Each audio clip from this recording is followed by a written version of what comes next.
Bonjour à tous, nous voici en piste pour la présentation d'un nouvel atelier maths engine intitulé l'antimorphon. Les acteurs principaux seront aujourd'hui Hudson, Max et Noah de l'école Cousteau de Vancouver et Gabriel, Carl, Duncan et Jason du lycée français de Toronto. Nous avons une petite pensée également pour Elliot et Ali du LFT qui ont travaillé sur ce sujet et ont fait une petite vidéo que nous ne verrons pas aujourd'hui. Alors, est-ce que nous sommes prêts, chères équipes? Maths Engine? Oui. Et c'est l'école Cousteau de Vancouver qui prend donc la main. Nous vous écoutons, jeunes apprentis chercheurs. La parole est à vous. Bonjour, je m'appelle Hudson, Max et Noah. On va parler de l'énigme l'antimorphon, notre présentation. Notre problème, l'antimorphon. L'objectif de ce problème est de trouver une manière de placer le plus de jetons possible sur un quadrillage de M par N, de façon que nous n'avons jamais 3 pions alignés, de façon verticale, horizontale ou en oblique. Donc là, on a quelques exemples. Donc on voit bien que sur le premier exemple, il n'y a jamais deux points qui sont alignés sur la même ligne. On n'a jamais 3 points, pardon. Il y en a toujours 2 maximum. Donc on les voit, il y a 2, 4, 6, 8 points. Alors que sur l'exemple numéro 2, on voit bien que sur la ligne numéro 2, en partant du haut, il y a 3 points alignés. Cela ne fonctionne pas. Le 21, c'est le commencement de notre recherche. Donc, pendant les premières journées, on a fait beaucoup d'essais. Ils n'ont pas tout donné. Par exemple, on a essayé de mettre 2 points sur chaque ligne, juste à côté. Mais comme on voit sur une image très petite, ça n'a pas marché parce qu'il n'y avait pas assez de place.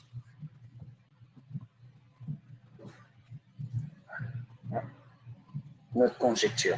Après le 28 septembre, on a développé des conjectures et des théories qu'on pense fonctionner. Le premier et le plus simple, c'est pour obtenir le nombre maximum de points, il suffit de multiplier par 2 le plus petit côté du quadrillage. Par exemple, dans cette côté, le plus petit, c'est 4. Donc, on fait 4 fois 2, 8. Et dans l'exemple, il y a 1, 2, 3, 4, 5, 6, 8. Okay. Donc là, on a un exemple. Bon, pour mieux démontrer un théorème, on a essayé de le faire avec des rectangles et des carrés plus gros. Et on voit qu'avec ce rectangle, c'est le côté le plus petit qui compte. Donc, plus on allonge le rectangle, en fait, ça ne changera rien au nombre de points maximum, puisqu'il s'agit du plus petit côté qui donne le nombre de points maximum dans le rectangle. Donc, le fait d'allonger le rectangle ne changera rien au nombre de points maximum. Des exemples, et parce que nous l'avons dit avant, on a dit avant dans un autre slide qu'avec des rectangles plus petits, notre théorème n'a pas marché. Donc voici, on a essayé avec un carré de 3 par 3, et si on compte tous les points, on trouve 6 points dans ce carré. De démonstration. Pour me démontrer la proposition suivante dans une quadrillage de M par M, pour obtenir le nombre maximum de points, il suffit de doubler le côté le plus petit. On a essayé avec beaucoup d'exemples, comme on va montrer plus tard, et on a aussi voulu prouver. Donc, dans cet exemple, où on ne peut pas mettre tous les points 2 par 2 parce que c'est trop court, on voit bien qu'on peut mettre le point D et le point C séparément, mais ça fonctionne toujours. Ok, donc là, on a le prolongement de notre théorie. Donc, on a essayé on est parti sur plusieurs voies et on a essayé de voir si juste avec un seul point, ça ne marchait pas. Et puis, en fait, on s'est rendu compte que le fait que ce soit un seul point et pas une figure, un quadrilatère, ben, en fait, ça ne fonctionne pas. Donc, merci beaucoup de nous écouter. Notre outil, pour faire notre recherche, on a utilisé une plateforme qui s'appelle GeoGebra. C'est ce qu'on a utilisé pour faire les rectangles, les figures et essayer de tester notre théorème. Et aussi, on a utilisé cette plateforme. C'est aussi ce qu'on a utilisé pour les exemples et les démonstrations qu'on a mis dans cette présentation. merci à tous. Merci beaucoup pour nous écouter. Très bien, merci beaucoup à vous. La parole est donc maintenant au lycée français de Toronto. Je vous laisse loader votre présentation et la démarrer quand vous le souhaitez.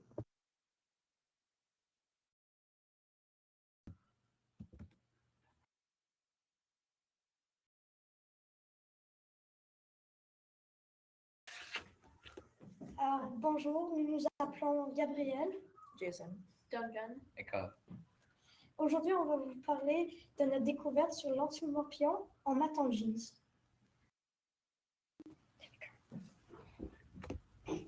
Alors, c'est quoi l'antimorpion? Alors, on cherche à placer des jetons sur les intersections du quadrillage n fois n. Dans notre cas, on a choisi un quadrillage de 11 fois 8. De façon telle que nous n'avons jamais 3 pions alignés verticalement, horizontalement ou en oblique. Pendant les premières séances, nous avons essayé de placer un maximum de points au hasard sur un quadrillage de 11 par 8. Comme vous pouvez le voir sur l'écran, il y a nos meilleurs essais qu'on a réussi à faire sur un quadrillage de 11 par 8. Avant notre conjecture, nous avons été bloqués à 16 points et nous avons pensé que c'était le maximum. le maximum de points que nous avons obtenu sur un quadrillage 11 fois 8 et 16 points. Pour trouver notre conjecture, nous avons utilisé la règle qu'il ne peut pas y avoir 3 points alignés en diagonale. On a mis un maximum de 2 points sur chaque ligne car on ne peut pas mettre 3 points alignés horizontalement. Grâce à cette conjecture, on peut dire que le maximum de points sur un quadrillage 11 fois 8, respectant les contraintes de l'exercice, est 16. Alors, on a créé cette image pour vous montrer notre essai pour prouver que le nombre de points maximum est proportionnel. Pour prouver cela, nous avons doublé les dimensions. Cette image est le résultat du tableau doublé et comme vous pouvez le voir, on a trouvé 32 points, ce qui est le double de 16. Alors, notre conjecture est vraie.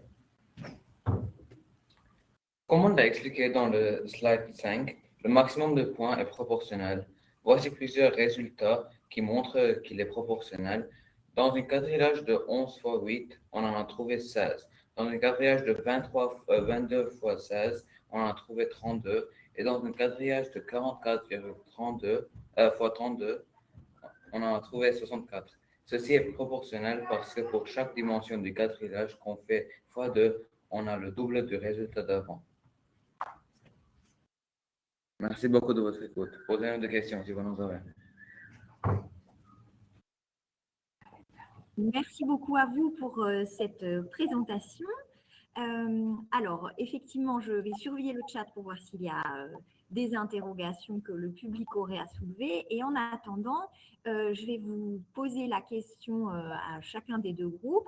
Est-ce que dans votre étude, vous avez fait une distinction entre les carrés, les rectangles, les différentes dimensions que vous avez utilisées? Hudson, par exemple, enfin plutôt l'école Cousteau-Vancouver. Est-ce que vous avez une réponse? On a trouvé qu'avec les carrés, c'était beaucoup plus simple parce qu'ils avaient la même côté. Donc, on n'avait pas besoin de calculer pour les deux côtés. Donc, c'est plus simple à trouver. Mais comme on a vu avant, ça n'importe comment on le allonge, c'est toujours le point, la ligne la plus petite. Donc, même si c'est un carré ou un rectangle, toujours, on a seulement besoin de prendre une ligne. D'accord. Et vous, au LFT, est-ce que vous avez fait des essais sur des carrés, sur des rectangles, de manière aléatoire? Comment est-ce que vous avez orienté votre recherche au départ? On a juste utilisé GeoGebra et nous avons fait des rectangles. On a trouvé que les rectangles, c'était plus facile. Nous avons resté avec une chose pour ne pas trop compliquer notre recherche. D'accord. Donc, vous avez les uns les autres procédé par essai-erreur et au bout de combien de temps est-ce que vous avez eu vos premières conjectures dans chacun des deux établissements qui sont apparus? Donc, vos premières idées sur les propriétés que vous pourriez mettre en évidence. Est-ce que ça vous a pris du temps, pas trop? Pour notre groupe, comme on a dit avant, ça a pris quelques semaines pour trouver 3 ou 4 semaines pour trouver une conjecture qui fonctionne pour tous les carrés et rectangles. Et puis, on l'a développé pour le mettre plus juste et plus correct. mais la première trace de notre conjecture, c'est probablement à 3-4 semaines. Et vous, LFT? Alors, ça a pris à peu près 4 semaines pour trouver une conjecture qui marchait. Et au début, on n'avait pas de conjecture, on juste déplacé où on voulait. Et au début, est-ce que vous avez tracé à la main ou est-ce que vous avez tout de suite travaillé avec GeoGebra? À quel moment vous vous êtes dit on va utiliser ce logiciel? Alors, en premier, il y avait une partie du groupe qui faisait sur GeoGebra et l'autre partie à la main pour voir quelle façon était plus efficace. Et la façon qui était la plus efficace, c'était avec GeoGebra, où on a pu trouver notre conjecture. Ok. Et vous, à Vancouver? On a commencé sur le papier pour juste trouver nos théorèmes. Et après qu'on a trouvé une conjecture, on a utilisé le GeoGebra pour prouver et justifier que c'était juste en utilisant des exemples. D'accord, très bien. Qu'est-ce qui vous a plu dans cet épisode de recherche mathématique? Qu'est-ce que vous avez eu l'impression d'avoir appris en réfléchissant à ces petits problèmes? Peut-être chacun de votre côté, peut-être ensemble? Est-ce que vous avez discuté? Est-ce que vous êtes retrouvés à certains moments?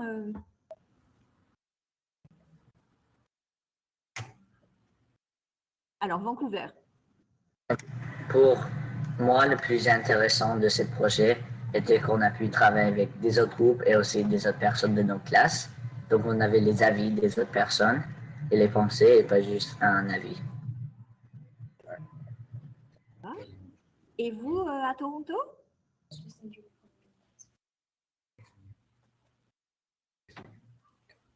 Okay.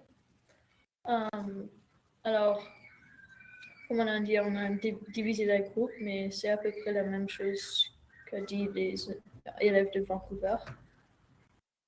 Ok. Et est-ce que vous avez communiqué les groupes de Vancouver et de Toronto durant votre épisode de recherche?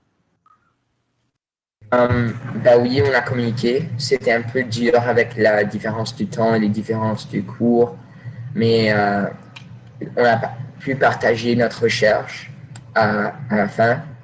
Et je pense que les deux, on avait à peu près la même idée pour les résultats. Et même si on n'a pas trop parlé, on n'a pas trop travaillé comme par Zoom, j'ai trouvé que c'était très cool qu'on a trouvé la même chose. Vous êtes d'accord à Toronto? Oui. Ouais. Ok. Une des dernières questions peut-être. Est-ce qu'il y a eu des moments où vous vous êtes senti un peu bloqué ou voilà, vous étiez un peu hésitant et comment vous avez réussi à rebondir, à trouver des solutions ou à trouver des pistes? Comme on a dit avant, la première conjecture et théorème qu'on a essayé, c'est de mettre 2 points juste à côté l'une des autres. Il y a trois points séparés pour que c'est pas en oblique et diagonale. Mais après, comme on a dit avant, avec les carrés plus petits et les rectangles plus petits, ça n'a pas toujours marché. Et donc, on a dû adapter notre conjecture. D'accord. Et vous, à Toronto, est-ce qu'il y a des moments où vous avez eu aussi des pistes qui n'ont pas abouti? Oui, alors en premier, quand on mettait des points juste pour voir si on peut avoir un maximum. Après, on pensait qu'on pouvait en avoir plus, alors on était bloqué pour une semaine. Mais après, quand on a trouvé notre conjecture, on s'est débloqué et on a trouvé notre réponse. Bravo. Je crois que nous sommes à la fin de notre diffusion. Notre temps imparti est sur le point d'être achevé. Je vous félicite, les deux groupes, pour vos 2 beaux travaux de recherche. L'aventure va se poursuivre après nous avec un nouveau sujet qui s'appelle le carré caché dans un carré. Merci à l'école Le Cousteau de Vancouver. Merci au lycée français de Toronto pour cette participation et nous espérons vous retrouver très bientôt. Au revoir à tous. Merci beaucoup pour ça. Merci. Merci. Au revoir.